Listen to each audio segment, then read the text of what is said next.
माजरत के साथ मैं आज की वीडियो शुरू करने से पहले इस वीडियो का जो उन्वान है वो बहुत ही हसास है।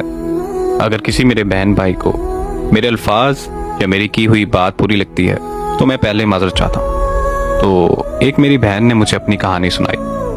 उन्होंने मुझे बताया कि कल रात ट्विटर पर एक खबर पड़ी कि एक 16 साल लड़की को इसलिए कत्ल कर दिया गया कि वो कुंवारी साबित ना हो सकी। दुनिया में ऐसे लोग भी पाए जाते हैं जो शादी की पहली रात हम बिस्तरी के दौरान खून निकलने को ही कुंवारापन मानते हैं। बहुत से लोग ऐसे सोच सकते हैं कि शादी की पहली रात खून ना निकला तो लड़की चालू है। हालांकि ये वो लोग हैं जो खुद सारी उम्र गलत कार्यों में गुजार देते हैं, लेकिन इन्हें शादी के लिए बीवी सील पैक ही चाहिए। इसके लिए जो इन्होंने मयार तय किया है वो खून का निकलना है। उन लोगों को समझाने की जरूरत है कि बचपन या लड़कपन में खेल कूद के दौरान या सीढ़ियों के उतरते चढ़ते हुए या रस्सा कूदते हुए या फिर साइकिल चलाते हुए वो बारीक सी झल्ली जिसके हटने से खून निकलता है वो झल्ली फट सकती है। लिहाजा अगर पहली रात खून नहीं निकला तो ये जरूरी नहीं है कि आपकी बीवी बद किरदार है।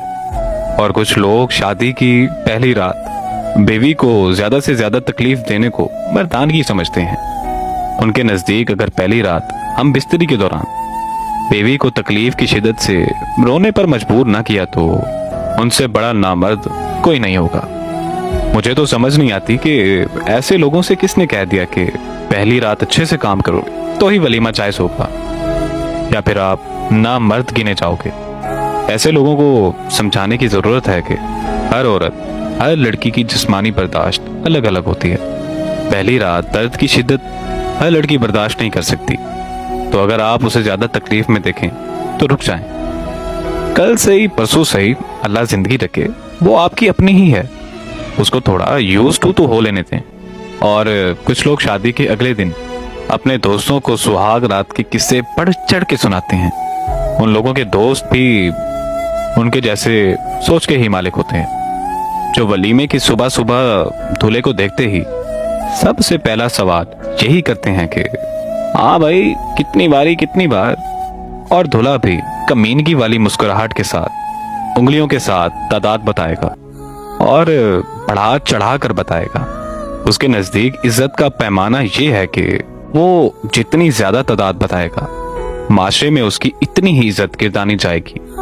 उसे समझाने की जरूरत है कि शौहर अपनी बीवी का लिबास होता है और वो ऐसे राज दोस्तों से शेयर करके अपनी बीवी को खुद बेलिबास करता है और अपने दोस्तों के जहन में अपनी ही बीवी के बारे गंदगी का बीज बोता है। बदकिस्मती से हम उस माशरे में रहते हैं जहां माएं अपनी बेटियों और बाप अपने बेटों से इन मामलात पर बात करने से शर्माते हैं। इन्हें ये बातें माँ बाप नहीं समझाते, मसाजिद के इमाम नहीं समझाते, उम्र में बड़े दोस्त या पढ़े लिखे दोस्त नहीं समझाते। तो मेरी इस तहरीर का मकसद सिर्फ इतना था कि खुदारा बीवी को बीवी समझे, ना कि सेक्स करने वाली मशीन। मैं आप सबसे बहुत माजरत चाहता हूँ कि आज मैंने ऐसे कड़वे अल्फाज बोले जो शायद किसी ना किसी का दिल दुखा सकते हैं, लेकिन असल में ये हकीकत है। और हमारे इस दीन इस्लाम में और कुरान में औरत को सबसे ज्यादा इज्जत दी गई है, लेकिन हमारा आज का माशरा औरत की इज्जत नीलाम करने पर तुला हुआ है। मेरी अल्लाह पाक से दुआ है कि अल्लाह पाक हम सबको नेक हिदायत से नवाजे और इस जिंदगी में अच्छे अमल करने की तौफीक अता फरमाए। आमीन।